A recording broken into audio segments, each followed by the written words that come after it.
નવી નવી રેસીપીઓ જોવા માટે મારી ચેનલ હર્ષા કુકિંગ ગુજરાતીને સબસ્ક્રાઇબ કરો અને લાઈક પણ આપો. હર્ષા કુકિંગ ગુજરાતી ચેનલમાં આપનું સ્વાગત છે. આજે આપણે બનાવીશું દાળ ઢોકળી. દાળ ઢોકળી હું કઈ રીતે બનાવું છું તેના માટે પૂરેપૂરો વિડીયો તમે જરૂર જોજો.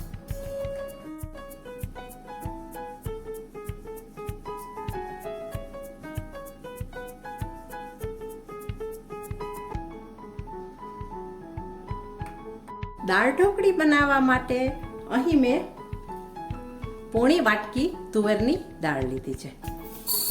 બાઉલમાં ટ્રાન્સફર કરીએ.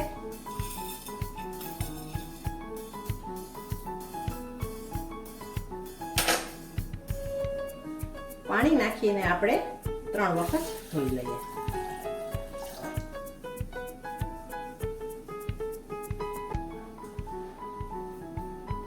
આ રીતે મસળીને સારી રીતે આપણે 3 વખત ધોઈ લેવાની છે.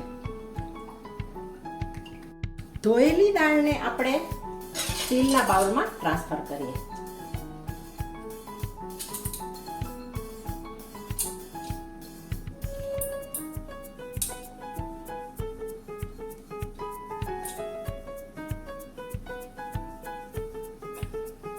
હવે આપણે ગરમ પાણી એડ કરીએ.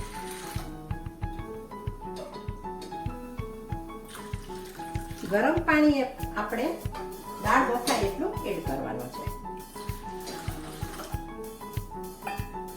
મેં પોણી વાટકી દાળમાં 3 પોણી વાટકી ગરમ પાણી ઉમેરેલું છે. બાઉલને આપણે ઢાંકી દઈએ અને હવે લઈએ આપણે સિંગદાણા.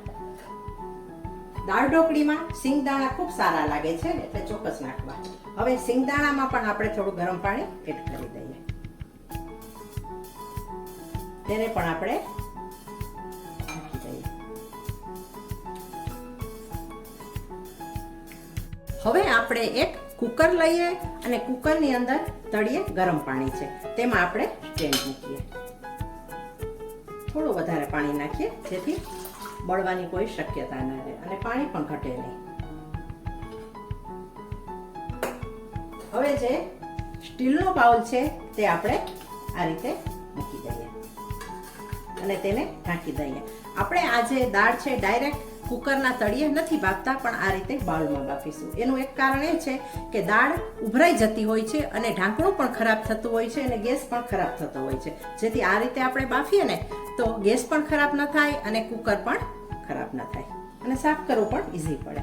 હવે ઉપર આપણે આ જે સિંગદાણા છે તેને પણ બાફવા મૂકી દઈએ અને ઢાંકણ બંધ કરીને આપણે 4 થી 5 સીટી લગાવી લઈએ.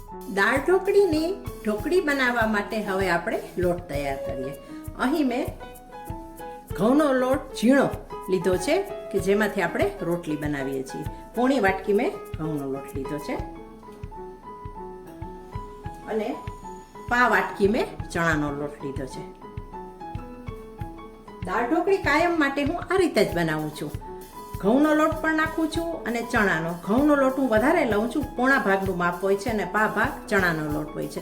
આવી રીતે આપણે દાળ ઢોકળી બનાવીએ ને તો દાળ ઢોકળી ખૂબ લીસી બને છે અને સ્વાદમાં પણ ભાવે તેવી બને છે. ઘણા લોકો ચણાના લોટથી પણ બનાવતા હોય છે પણ હું આ રીતે બનાવું છું. તેમાં એડ કરીએ આપણે હળદર, સ્વાદ પ્રમાણે મીઠું, 1 ચમચી મરચાંની ભૂકી,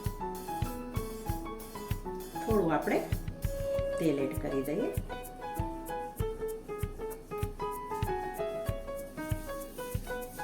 તેલ અને મસાલા આપણે મિક્સ કરી લઈએ.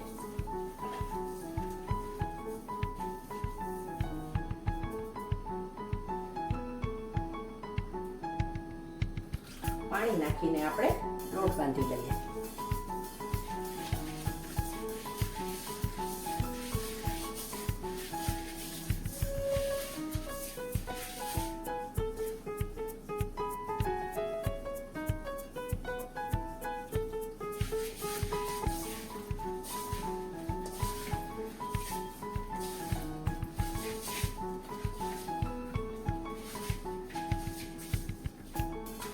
લોટ આપણે રોટલીનો જે રીતે બાંધીએ છીએ તેવો જ બાંધવાનો છે.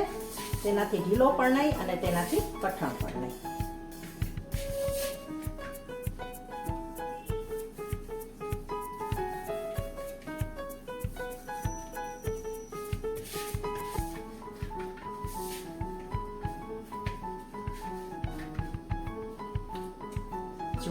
લોટ તૈયાર થઈ ગયો છે. આ લોટને આપણે 10 મિનિટ ઢાંકીને રેસ્ટ કરવા દઈશું. દાળ બફાઈ ગયા પછી તેને એક મોટા વાસણમાં આપણે ટ્રાન્સફર કરી લીધી છે. હવે આ દાળને આપણે બ્લેન્ડર ફેરવીશું.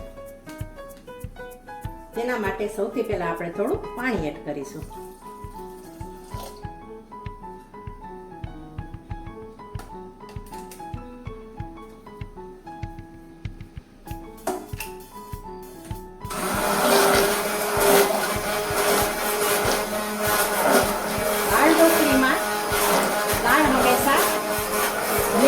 જરૂરી હોય છે જેથી ઈસી થાય.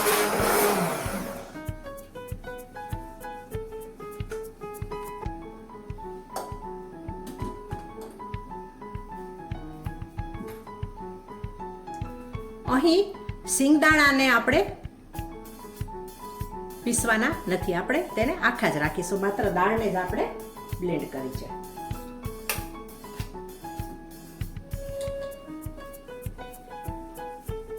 દાળ ઢોકળી આપણે કુકરમાં બનાવવાના છીએ. તેના માટે જે આપણે તળિયે પાણી મૂકેલું છે તે ગરમ છે, તેને પણ આપણે રહેવા દીધું છે. અને હવે આ બ્લેન્ડ કરેલી દાળ છે તેને પણ આપણે એડ કરી દઈએ.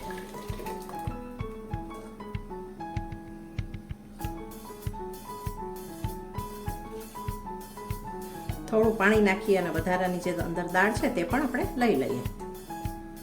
હવે આપણે એડ કરીએ છીણેલું આદું, મરચાના ટુકડા અને મીઠા લીમડાના પાન.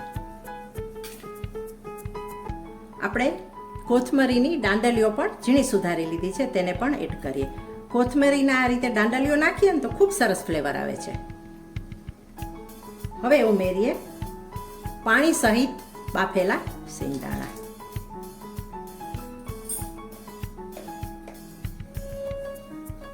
ટેસ્ટ પ્રમાણે મીઠું એડ કરીએ.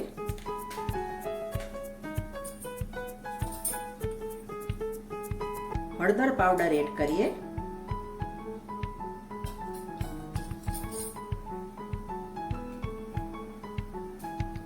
થોડી આંબલીને મેં પલાળી લીધી છે, તેને પણ આપણે એડ કરી દઈએ.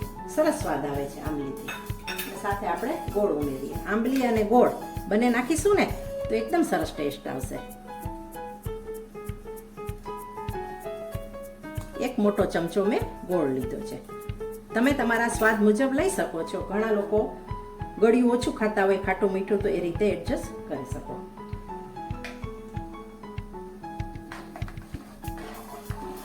હવે આપણે ઉકળવા દઈએ. જ્યાં સુધી દાળ ઢોકળી માટે દાળ ઉકળી રહી છે ત્યાં સુધી આપણે ઢોકળી વણી લઈએ. બાંધેલા લોટમાંથી અહીં 3 રોટલી વણાઈ ગઈ છે. જુઓ, આટલા લોટમાંથી 3 રોટલી થઈ છે. અને આ રોટલી આપણે રોટલી જેવી જ રાખી છે, વધારે જાડી કરી નથી.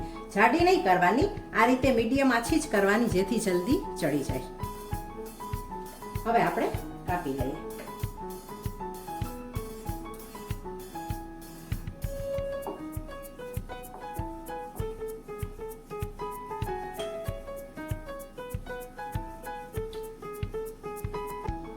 ત્રણેય રોટલીના આપણે આ રીતે ટુકડા કરી લઈએ.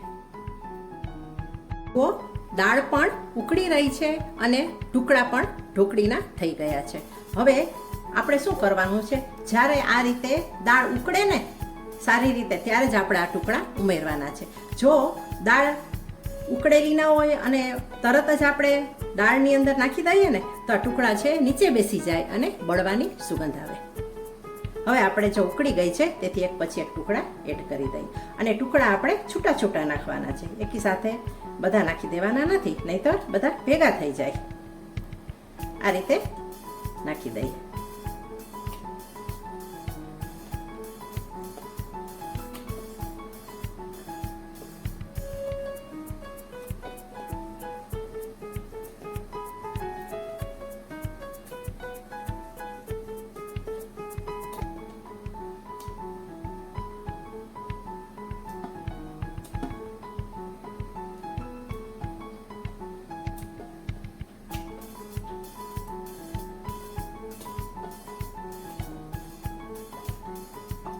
બસ હવે આને આપણે કોઈ છેડછાડ કરવાની નથી. ઢાંકણ ઢાંકીને આપણે 1 સીટી થવા દઈએ. હવે આપણે કુકરમાં બાફીએ ડાયરેક્ટ તળીએ તો કોઈ ચિંતા નહીં. શરૂઆતમાં આપણે દાળ એટલા માટે નહોતી બાફી કે દાળનો દાણો જો અંદર આવી જાય આ વિસલની ભૂંગળીમાં કે તો પ્રોબ્લેમ થાય અને ઉભરાય. અત્યારે બધું નાખી દીધું છે એટલે કોઈ પણ પ્રકારે આપણી આ દાળ ઢોકળી ઉભરાવાની નથી. 1 સીટી થવા દઈએ. અને જો તમે ચણાના લોટની બનાવવાના હો તો 2 સીટી વગાડી લેવી, કારણ કે તેને કૂક થતાં વાર લાગે છે. જુઓ, કુકરનું ઢાંકણ ઉતારી લીધું છે અને 1 સીટી થઈ ગયા પછી કુકર ઠંડુ પણ થઈ ગયું હતું. ઢાંકણ આપણે ખોલી લીધું છે. જુઓ, ઢોકળી સારી રીતે કૂક થઈ ગઈ છે, જોઈ શકાય છે. જુઓ, ભાંગી જાય છે, મતલબ કે ઢોકળી આપણી ચડી ગઈ છે.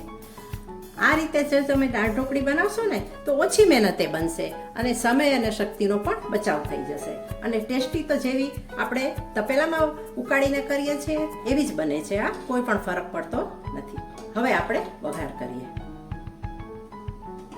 તપેલામાં મેં 1 ચમચી તેલ મૂકેલું છે. તેલને આપણે ગરમ થવા દઈએ.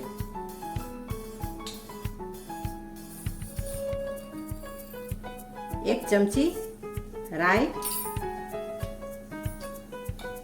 1 ચમચી જીરું, 1 આખું લાલ મરચું, 3-4 મીઠા લીમડાના પાન. ગેસને આપણે સ્લો રાખીએ.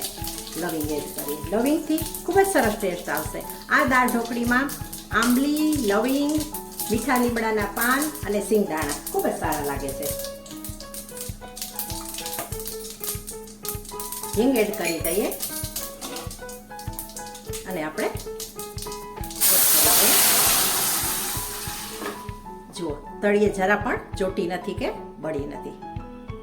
એકદમ સરસ બની છે.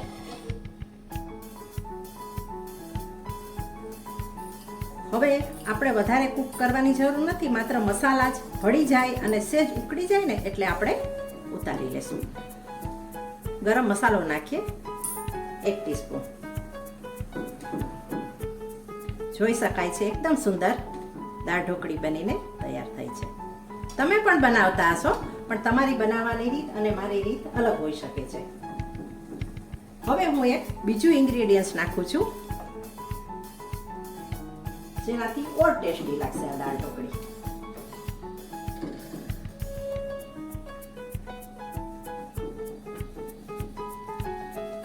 અહીં મેં કેળું લીધું છે.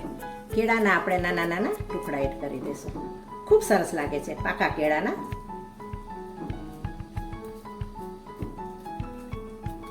તમને ભાવતું હોય તો નાખી શકો છો, નહીં તો કોઈ જરૂર નથી.